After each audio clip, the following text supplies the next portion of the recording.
ആടുജീവിതം ആഗോള കളക്ഷൻ കോടി പിന്നിട്ടു.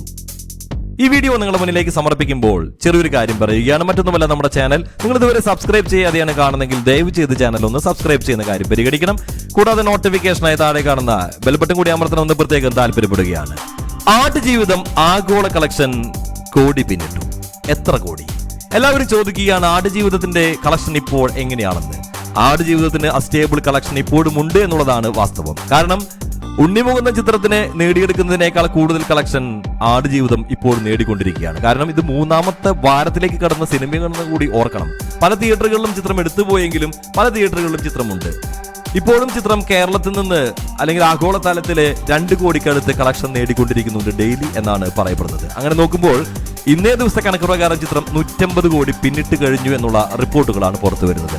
പൃഥ്വിരാജിന് ഓസ്കാർ നോമിനേഷൻ ലഭിക്കുമെന്നൊക്കെ പറഞ്ഞു വെക്കുകയും അതിനെക്കുറിച്ച് ആകാംക്ഷയോടെ ചർച്ച ചെയ്യുന്ന വ്യക്തികൾക്ക് ഒരു സന്തോഷ വാർത്തയാണ്. ബോക്സ് ഓഫീസ് കളക്ഷനിൽ 150 കോടി പിന്നിട്ടുകൊണ്ട് പൃഥ്വിരാജിന്റെ ആരാധകരെയും അതുപോലെ തന്നെ സിനിമാ പ്രേമികളെയും ഒരേപോലെ തന്നെ ഞെട്ടിച്ചുകൊണ്ട് ആടുജീവിതം എന്ന താരതമ്യേന ഒരു സർവൈവൽ ത്രില്ലർ എന്ന് പറയുമ്പോഴും ഒരു വളരെയധികം അവാർഡ് കാറ്റഗറിയിലേക്ക് പെടുത്താവുന്ന ഒരു സിനിമയായി പോകാവുന്ന സിനിമ, അതും ഒരു 100-150 കോടിക്കടുത്ത് നേടുക എന്നൊക്കെ പറഞ്ഞു കഴിഞ്ഞാൽ അത് ചില്ലറ കാര്യമൊന്നുമല്ല.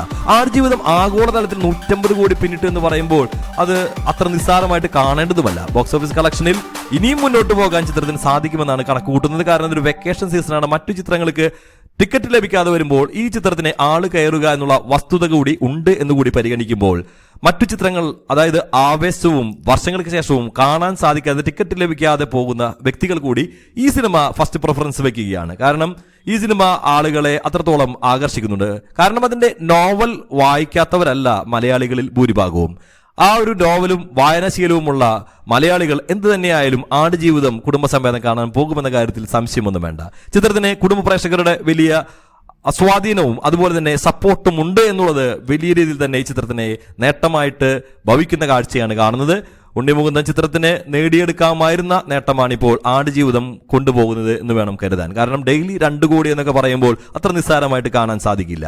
ഏതായാലും ആടുജീവിതത്തിന് വലിയ വിജയാശംസ നേരുകയാണ്. ഇനി 200 കോടിയിലേക്ക് ചിത്രം എത്തുമോ എന്ന് കാത്തിരുന്ന് കാണാം. ഞാൻ പ്രതീക്ഷിക്കുന്നത് ഒരു 175 കോടിയിൽ ചിത്രം നിൽക്കുമെന്ന് തന്നെയാണ്. അതിന് മുകളിലേക്ക് പോകാൻ സാധ്യതയില്ല എന്നാണ് നിങ്ങളുടെ ഊഹം. നിങ്ങളുടെ അവലോകനം താഴെ കാണുന്ന കമന്റ് ബോക്സിൽ രേഖപ്പെടുത്താം. ആടുജീവിതത്തിനും അതിന്റെ അണിയറ പ്രവർത്തകർക്കും വലിയ അഭിനന്ദനങ്ങൾ നേർന്നുകൊണ്ട് നിർത്തുന്നു. മറ്റൊരു വീഡിയോ നമുക്ക് വീണ്ടും കാണാം. അതുവരെ എല്ലാവർക്കും ബൈ ബൈ.